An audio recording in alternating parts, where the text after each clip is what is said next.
గోదావరి నది మీద కూడా నిర్మాణం చేస్తున్న ప్రాజెక్టులు ఏవైతే ఉన్నాయో ఈరోజు గోదావరిలో నీటి లభ్యత 1486 టీఎంసీలను గుర్తిస్తే 968 టీఎంసీలు తెలంగాణకు, 518 టీఎంసీలు ఆంధ్రప్రదేశ్. కానీ రెండు రాష్ట్రాలు ఆనాడు కాంగ్రెస్ పార్టీ ఉన్నప్పుడే కాంగ్రెస్ పార్టీ ఈ కేటాయింపులను అధికారికంగా ఒక కేటాయింపులకు తీసుకొచ్చింది. ఆ 968 టీఎంసీల మీద గోదావరి ప్రాంతంలో ఉన్న ప్రాజెక్టులు మనం నిర్మించుకోవాలనే ఆలోచనతోని అది శ్రీపాద ఎల్లంపల్లి కావచ్చు, శ్రీరామ్ సాగర్ కావచ్చు, ఇట్లా చెప్పుకుంటూ పోతే చాలా గోదావరి పరివాహక ప్రాంతంలో నిర్మాణంలో ఉన్న ప్రాజెక్టులతో పాటు 2007-8లో పెద్ద ప్రాజెక్టు, ప్రధానమైన ప్రాజెక్టు ప్రాణహిత చేవెళ్ళను ప్రారంభించారు. ఆ రోజు దాదాపుగా 16 లక్షల ఎకరాలకు 160 టీఎంసీలను వాడుకోవాలి, 38,000 కోట్లతోనే ఆ రోజు రాజశేఖర రెడ్డి గారు ఉన్నప్పుడు ప్రాణహిత చేవెళ్ళ డాక్టర్ బాబాసాహెబ్ అంబేద్కర్ ప్రాణహిత చేవెళ్ళ ప్రాజెక్టును ఆ రోజు పనులు మొదలుపెట్టి 2014 వచ్చేటప్పటికి దాదాపు ఒక 10,000 కోట్ల రూపాయల పనులు కూడా పూర్తి చేయడం జరిగింది.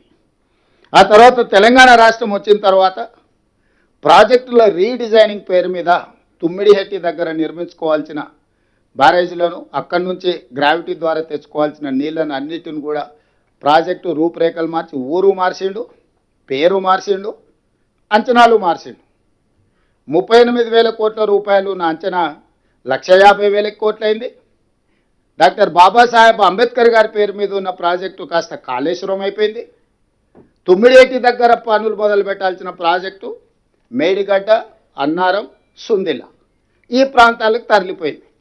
అంటే తన ధనదాహాన్ని తీర్చుకోవడానికి వ్యూహాత్మకంగా ఊరు మార్చిండు, పేరు మార్చిండు, అంచనాలు మార్చిండు. ఇప్పటికీ 1,00,000 కోట్లు ఖర్చు పెట్టిండు. 1,00,000 కోట్లు, 94,000 కోట్ల రూపాయలు ఆల్రెడీ కాంట్రాక్టర్లకు పేమెంట్లు ఇచ్చారు. 1,02,000 కోట్ల రూపాయలు బిల్లులైనవి. దీని అంచనా 1,50,000 కోట్లకు పోయింది.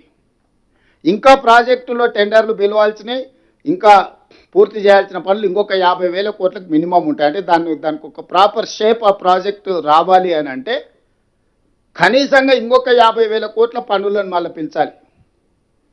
38,000 కోట్లతోని కావాల్సిన ఇప్పటికి ఉన్న దాని ప్రకారం 1,50,000 కోట్లు అయింది. మిగతా పనులు కూడా ఇందులో కలుపుకుంటే 2,00,000 కోట్ల రూపాయలు అవుతాయి. ఇందులో 1,00,000 కోట్ల రూపాయలు ఖర్చు పెట్టాను. 1,00,000 కోట్ల రూపాయలు ఖర్చైన ప్రాజెక్టుకు వారు ఇచ్చిన నీళ్ళు ఎన్నాయంటే 50,000 ఎకరాలకు హయ్యెస్ట్. ఇప్పటి వరకు ఆయన ఎత్తిపోసింది మొత్తము 168 టీఎంసీలు అయితే వర్షాలు వరదలు వస్తే 118 ఎత్తి మేడిగడ్డ నుంచి ఎత్తి అన్నారంలో పోసిండు, అన్నారం నుంచి ఎత్తి సుందిళ్ళలో పోసిండు, సుందిళ్ళ నుంచి ఎత్తి మిడ్మానేరులో పోసిండు.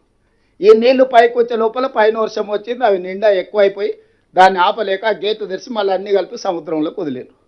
7,000 కోట్లు ఎల్లంపల్లి,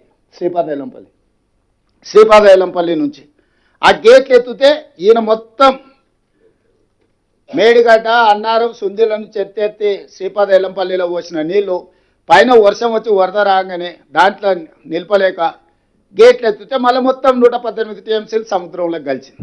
కానీ ఈ లోపల ప్రభుత్వానికి పడ్డ భారం ఎంత విద్యుత్ మీద అంటే 7,000 కోట్ల రూపాయలు.